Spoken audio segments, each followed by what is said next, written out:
회전성 부정렬, 업슬립, 인플레어가 각기 단독적으로 나타나는 경우도 있지만 복합적으로 회전선 전방, 후방에 대한 변이와 인플레어, 아웃플레어가 같이 일어날 수도 있고 거기에 업슬립이나 이런 것들이 추가돼서 세 가지가 같이 복합적으로 나타날 수도 있어요. 이것을 어떻게 선별해내느냐가 되게 중요하거든요. 근데 보통 회전성 부정렬하고 인플레어, 아웃플레어는 같이 일어나는 경우가 상당히 많아요. 왜 그럴까요? 설명했죠. 무명골의 전방회전과 아웃플레어는 하나의 커플의 모습이잖아요. 물론 반대로 나타나는 경우도 있어요. 전방회전 되면서 인플레어 되는 경우도 있어요. 그럼 특수한 경우는 제외하고 보편적인 경우에 관련돼서 이제 설명을 할게요. 자, 골반이 ASIS가 앞으로 이렇게 회전되는 걸 전방이라고 그래요? 후방이라고 그래요? 전방.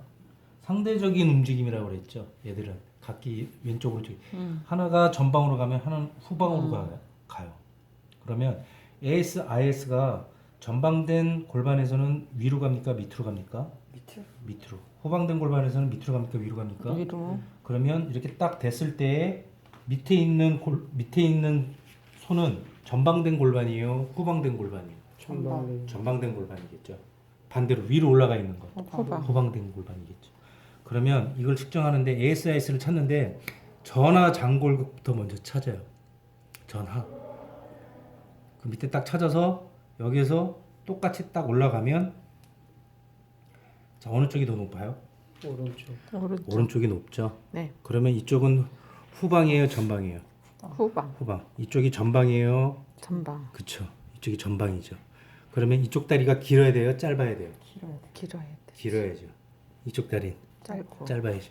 그러면 하나 거기에서 전방과 후방 여기서 한번 체크를 해봤어요. ASIS 가지고. 그 다음에 발에 내려와서 말레우스 내측과 미디얼 말레우스 내측과에다가 손을 대고 다리 길이를 재볼 수가 있겠죠. 어느 쪽이 장족이고 단족인지. 전방된 쪽이 장족이라고 그랬어요. 긴다고. 그래서 내측과에다가 이렇게 해서 딱 위에다 대는 건 되게 좀 헷갈릴 수 있어요. 여기가 경계면이 확실하기 때문에 여기다가 내 엄지손이 수직으로 들어가 이렇게 딱 양쪽을 딱 잡아줘요. 근데 외반슬이나 이런 사람들은 다리가 여기서 모이질 않거든요. 그래서 평가하기가 되게 힘들어요. 그냥 그 자리에서 이렇게 놓으면 또 다리 차이가 많이 나지 않는 사람은 또 아리까리 하기도 해요. 근데 그냥 살짝 모아서 보면 벌써 여기서 차이 나죠. 아까 왼쪽이 전방이라고 그랬죠. 왼쪽이 전방인데 이쪽이 길어요, 짧아요? 길어요. 지금 이렇게 잡아요. 왼쪽이 길죠. 밑에 있으니까. 오른발 길죠. 오른발이 기네. 오른발. 오른발이 여기가 전방. 이쪽이 전방이었어요. 전방이 여기는 후방 올라가고. 네. 그러면 선생님은 지금 이게 맞는 거죠. 이쪽이 전방이니까 여기. 네. 이쪽이 후방이니까. 네. 자, 그러면 여기가 짧고 네. 위에랑 여기랑 맞아 떨어지지 안 맞아요? 맞아요. 근데 이게 맞아 떨어지지 않는 사람도 있어요. 네. 이게 맞아 떨어지는 게 일반적인 패턴인 거예요. 네. 그 다음에 인플레어, 아웃플레어 설명을 해야죠. 인플레어는 후방된 골반에서 나타난다고 그랬어요. 아니면 전방된 골반에서 후방. 후방된 골반에서 나타난다고 그랬죠. 네. 인플레어라고 하면 배꼽의 선생님 잠깐만요. 배꼽의 정중선에서부터 안으로 모여 있는 게 인플레어고 정중선에서 바깥으로 벗어나 있는 게 아웃플레어예요. 네. 그러면 이쪽이 후방되어 있으니까 이쪽이 인플레어 되어 있어야 되잖아요. 이쪽은 아웃플레어 되어 있어야 되고요. 그러면 이렇게 딱 됐을 때 수직으로 딱 됐을 때 외측, 자 ASIS 내측으로 살짝 돌아서 이렇게 딱 되면 어디가 더 멀어요? 배꼽 중앙에서 여기가 멀죠. 네. 그럼 얘는 지금 여기가 전방된 게 맞죠. 네. 전방이 아웃플레어 일반적인 패턴에 들어가죠. 딱 들어가죠. 전방이 아웃플레어, 인플레어. 그리고 이렇게 돼서 알아볼 수도 있지만 ASIS 꼭지점에다 손을 딱 대고 이렇게 해서 와보는 거예요. 자, 얘는 배꼽 쪽이 가까워야 멀어요. 가까워요. 얘는요. 멀어요. 이건 근데 정확하지 않아요. 이거는. 근데 이렇게 놓고 보면 얘가 멀죠. 네. 얘가 아웃플레어인 거예요. 그 다음에 아웃플레어 되어 있는 쪽은 이렇게 벌어지니까 이 높이에 있어서 얘보다 높을까요? 낮을까요? 낮지. 낮죠. 나봐요. 힘 주지 마. 근데 낮네. 이거는 참 수평계 가지고 되고 이렇게 보지 않으면 정말 심하지 않은 사람들은 하기가 좀 힘들어요. 하지만 느낌적으로 이쪽이 왜 이렇게 쳐졌지 아래로 벌어지고 쳐졌지 하는 쪽이 전방 아웃플레어라고 보시면 돼요. 그다음에 업슬립과 다운슬립은 뭐냐면 아까도 설명했지만 올라가고. 전방된 쪽은 PSIS와 IS가 이렇게 기울어지고 이렇게 기울어지기 때문에 같은 위치에 있지 않아요. 근데 업슬립은 총골에 대해서 어떤 충격에 의해서 얘가 밀려 올라간 거기 때문에 얘들이 동시에 같이 이렇게 올라가요. 이게 같이 회전성이 아니라는 거죠.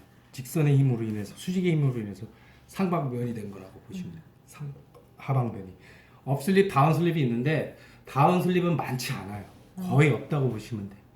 업슬립이 많고 다운슬립을 본 적이 거의 없어요. 근데 교정을 할 때에 분명히 얘가 다리가 짧은 것 같아서 얘도 올라와 있고 그럼 후방 회전된 거라고 생각하고 교정을 했는데 다리 길이가 아직도 계속 짧아. 이런 경우에는 업슬립인 경우가 상당히 많아요. 그리고 교정을 할 때에 이 사람이 후방된 건지 전방된 건지 업슬립인지 회전성 부정렬하고 업슬립은 평가하기가 참 애매하단 말이에요. 어떤 게 업슬립이고 어떤 게 회전성 변이인지 올라가고 내려가고 하나는 이렇게 올라가 있으니까 후방 회전돼서 올라가 있으니까 후방돼 있다고 봤는데 뒤는 지금 볼 수가 없잖아요. 그래서 그냥 후방됐다라고 봤는데 업슬립일 수도 있잖아요. 두 개가 다 같이 올라. 그런 걸 어떻게 평가를 하냐면 좌위 앉아 있을 때 테스트와 일었을 때 테스트에 있어서 다리 길이 차이가 나면 그건 업슬립하고 회전성 부정률을 비교할 수 있거든요. 그건 어떻게 하냐면 아까 선생님 이쪽이 후방된 쪽이잖아요, 왼쪽이. 그죠? 그래서 이렇게 했더니 이쪽이 짧아요. 그러면 이 상태에서는 여기가 후방인 걸 알겠어.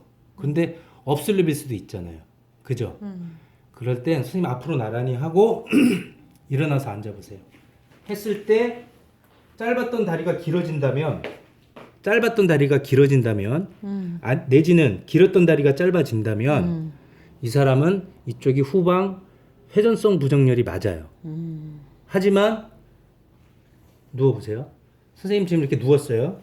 이쪽이 짧죠? 자, 앞으로 나란히 하고 일어서세요.